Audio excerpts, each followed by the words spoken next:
Theo Fleury with his skates on that puck, and Marty's got him around the throat. McSorley loses his helmet. Now Fleury comes out punching. Well, that's something that is certainly we're accustomed to watching Theron Fleury. Marty's trying to draw the penalty right now. Marty likes to get under the skin of all the top players of every team the Sharks play, and Theron's letting him know that anytime they'd like to go out and have a hamburger, he'd gladly pay for it. You're 5'6". Is there anybody you wouldn't fight? No, I don't know where I got that from. Maybe from Grandma Fleury. She was tough old bird. She was a tough lady. There's so much. I mean, people are just going to have to read the book. There's only so much I can do in one day. But you wound up out of the NHL. You're part Cree. You actually wound up playing in a native league. Mm. That brought home the issue of racism in a graphic way, didn't it? Yeah, absolutely. I was shocked at the way that we were treated by by the places that we went to. I was extremely torn because I played for my country 9 times in my life, and people cheered me on, and then as soon as I was down and out and I was back kind of with my people, that the way they treated us was despicable. And I am so proud of my country, but for those 6 months that I played up there, I was torn between, and to see it blatantly and how people treated us, I was very, very disappointed and extremely hurt by seeing that stuff. What got you straight and sober? Well, I think when I entered my very first treatment center back in, I think it was summer of 99, 2000, we started peeling the layers of the onion off, and and started my process of recovery. Went to my first AA meeting, and here's another great story. So I go to my first AA meeting in Tucson, Arizona, and I'm at a treatment center called Cottonwood, and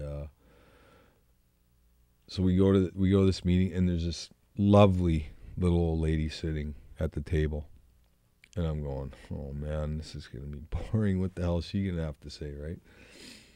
But it was one of those things I look back on, and I needed to be there, because what she said was, you know what, I've been drinking for, pretty much my whole life.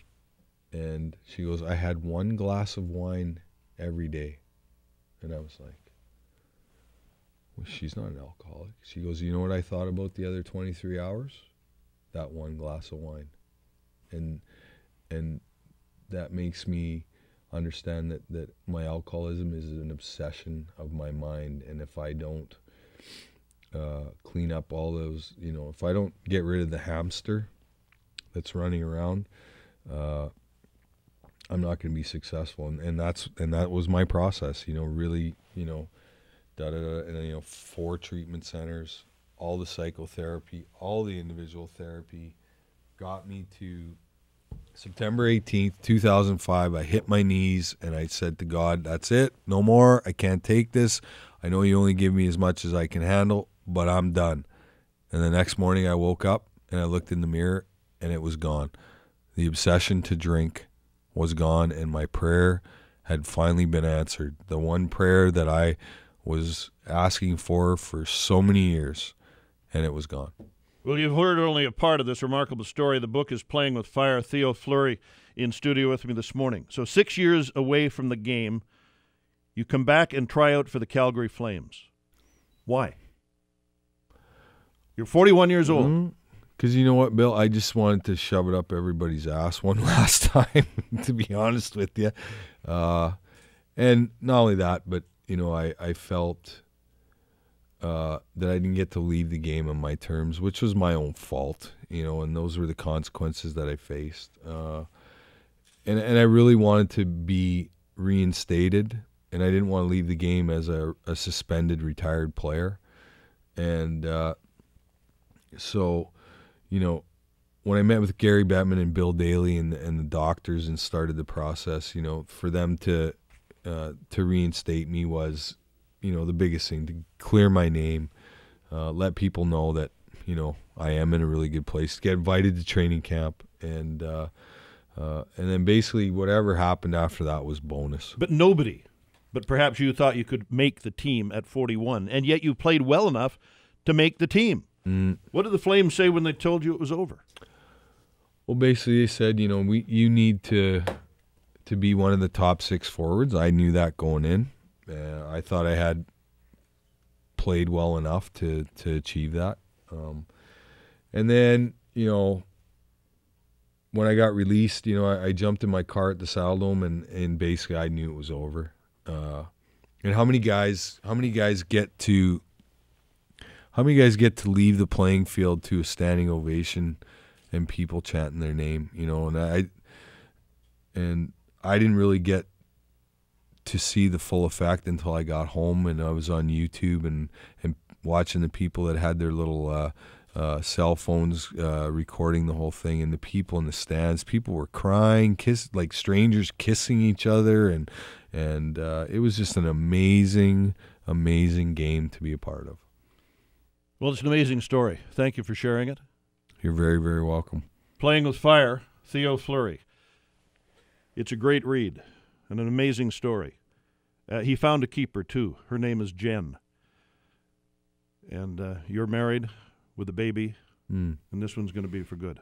Yeah, absolutely. I think without her in my life, I don't think that I would have been able to achieve what I've been able to achieve in the last 5 years, 5 years since we've been together. Just an amazingly strong, selfless person who truly loves me unconditionally, and puts up with my exes and children, and they truly do love her to death, and it's a great relationship, and one that I was probably looking for a long time. Theo Fleury, ladies and gentlemen,